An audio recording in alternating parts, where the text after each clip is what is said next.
What's up guys, Mike here coming at you with another quick video.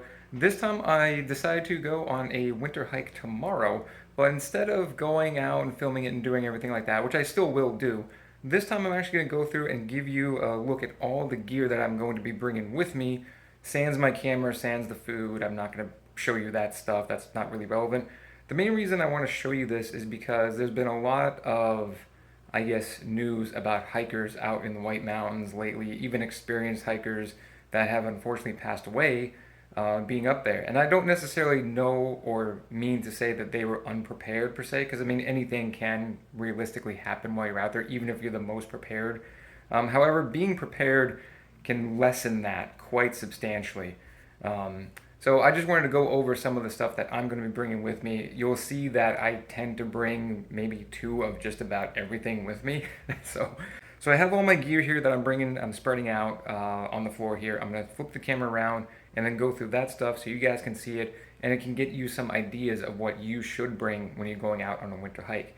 And now keep in mind, this is only for a day hike. This is not overnight or anything like that. Anyway, I'm gonna flip the camera around and show you guys what I got. All right, guys, I got my feet, but you can ignore that. So let's see if I can expand this out a little bit. This is all the stuff I'm gonna bring. You've got my bag over there.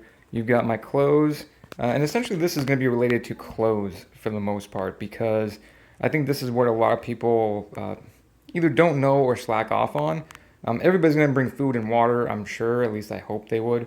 So I'm going to go through these items one at a time, just so this way you get some ideas of like what you need when you go out there. So I'm going to start from the left at the top there. This is going to be my rain jacket. Now it's also not just a rain jacket, but it's also, any rain jacket is also good for blocking the wind. So when you're exposed out in the top, when you're above tree line, it's very good to have something like that. I chose this one because this one has the pit zips. You might be able to see that right there. So therefore you can zip those down and get some of that heat out, because I think I've been over it before. When you are sweating a lot, you want to get that extra sweat and that moisture out away from you, because that can freeze to your body and then make you even colder. So the pit zips help out with that. That's going to be, like I said, for when I'm exposed in the top, and if it starts to rain, which hopefully doesn't rain. It's supposed to be sunny, but then again, I've been caught in weird weather up in the White Mountains for sure. Another one, this is my down puffy jacket. This is a REI Magma 850 down.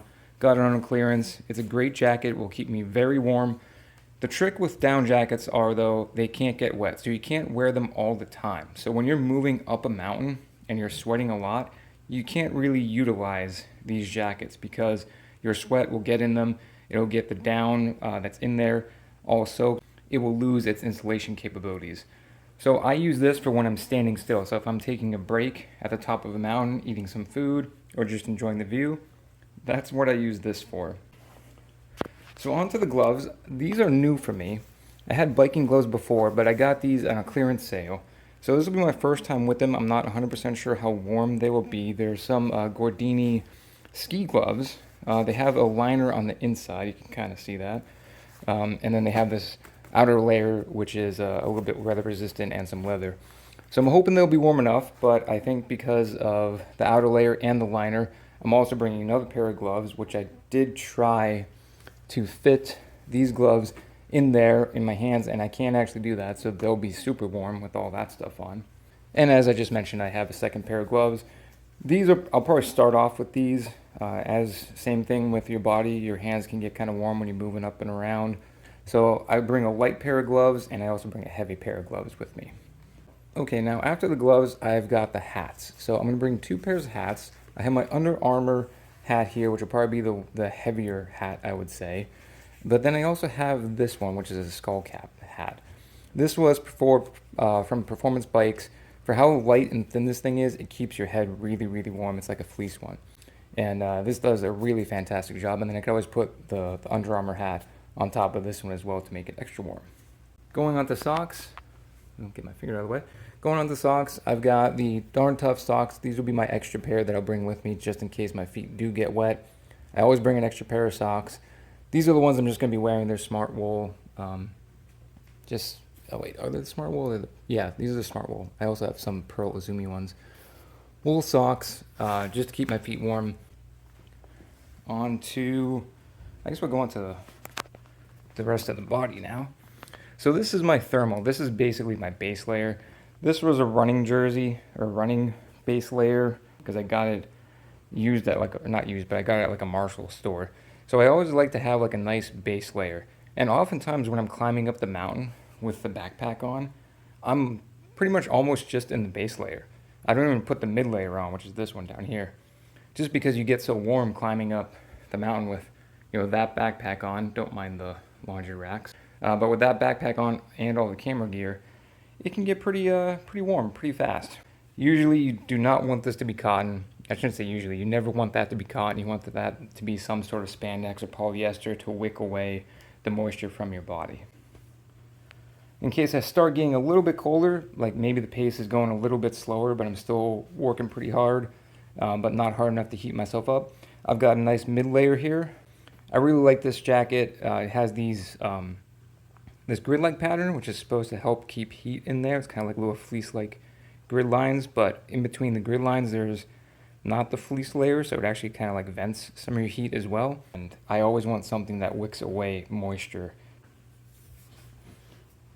Alright, going on to my legs, I've got these pair of kind of like fleece lining running pants.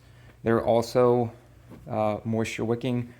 I don't know the name of this company. It's Sugio. It's a running brand, but these are basically running pants. They even have like a little zipper in the back for you to put your keys on. But I find them to be a very good base layer for my feet, for my legs.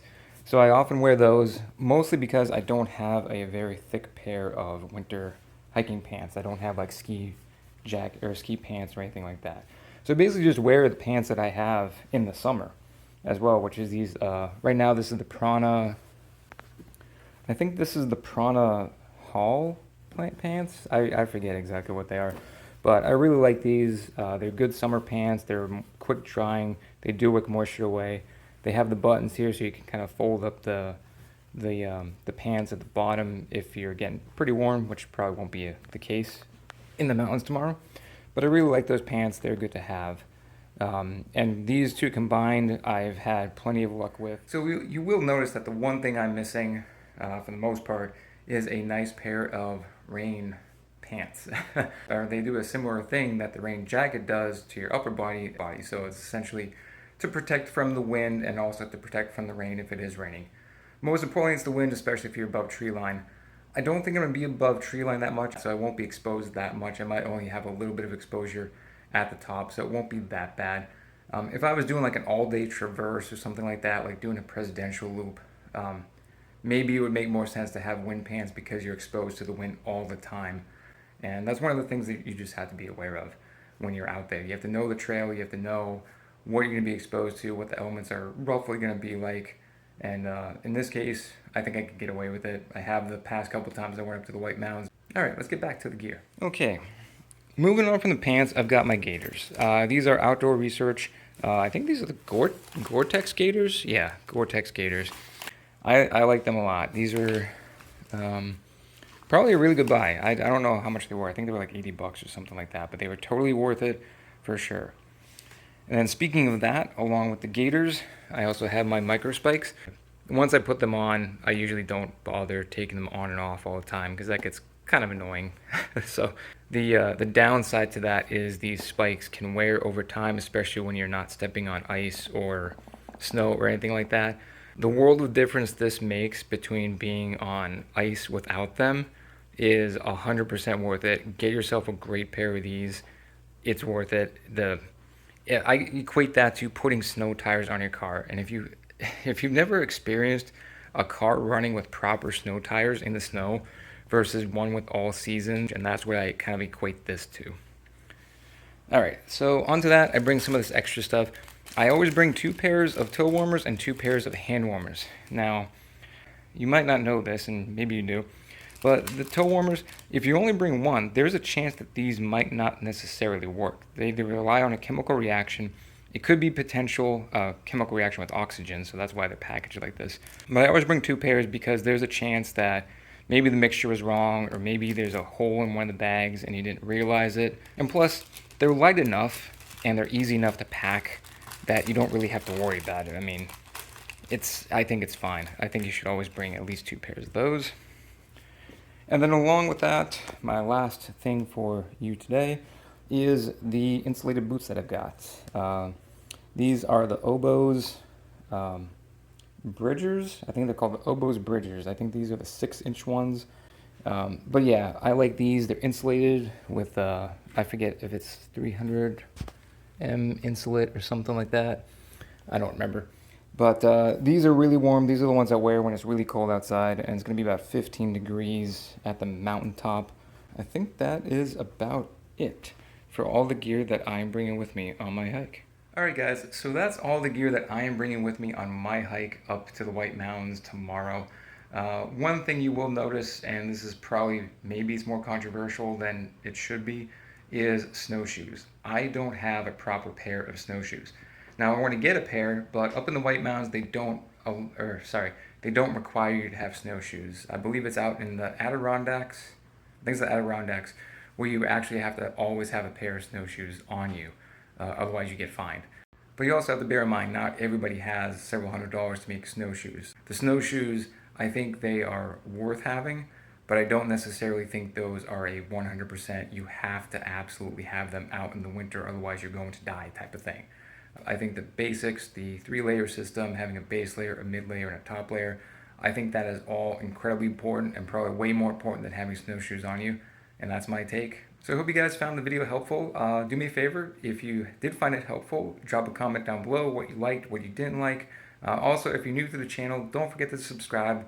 Helps incentivize me a little bit to do these videos and get this information out to you guys and share with you the fun that we have on our trips here in the Northeast anyway. So, alright guys, peace out. Until the next one.